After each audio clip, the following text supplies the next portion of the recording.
The Kampala Capital City Authority mapping of the city shows up to 32 parks distributed in all divisions of Kampala. However, the report on the availability and quality of parks in Kampala, where ordinary people can go for recreation, do physical activities and socialize, shows that only 14 of these are actually open to activities they were initially intended for.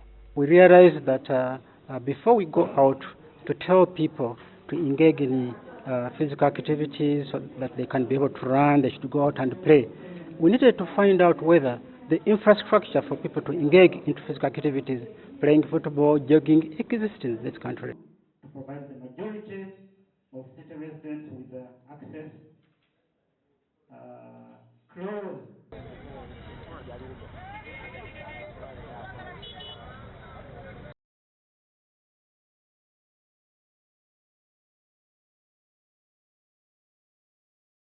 The authors of the study say public parks are a crucial element of the population and would help in prevention of non-communicable diseases.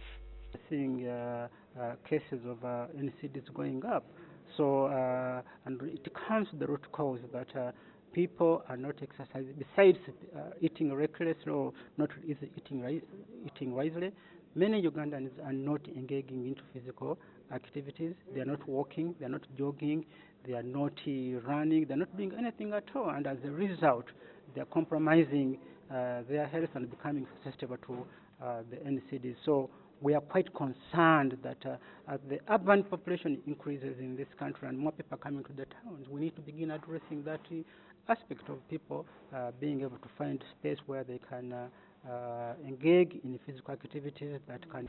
The report carried out between 2014 and 2015 found that many public parks had been encroached on by public developers. That is a big threat out there that people told us that they're not so sure even that the little space that they have will be there tomorrow, because the people who are financially strong have a tendency to come and acquire that land and fence it.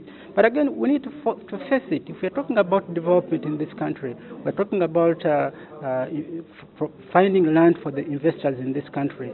We must also find land in this country for public spaces which can promote the physical well-being of the people in this country, especially. Majority of the available parks, according to the report, are public, while others are. The Constitutional Square and Kololo Airstrip grounds were, however, not included in the report, as the researchers say they could not access them due to the security deployment around. People are coming out in big numbers to play, mostly football. It dominates the activity that takes place on these spaces. But we also found out that actually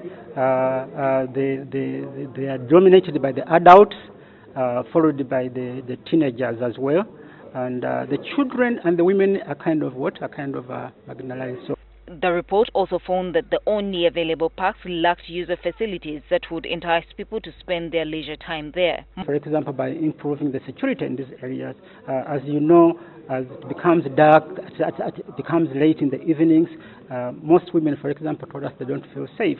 And some of them also told us that unless if they're toilets, they don't want to come to a place whereby they will be seen squatting, whatever like that. So we found out that actually some of the infrastructure in these places needs to be attended to so that we attract more users, especially the women and the children. Most of the parks in the city were found to be located in affluent places.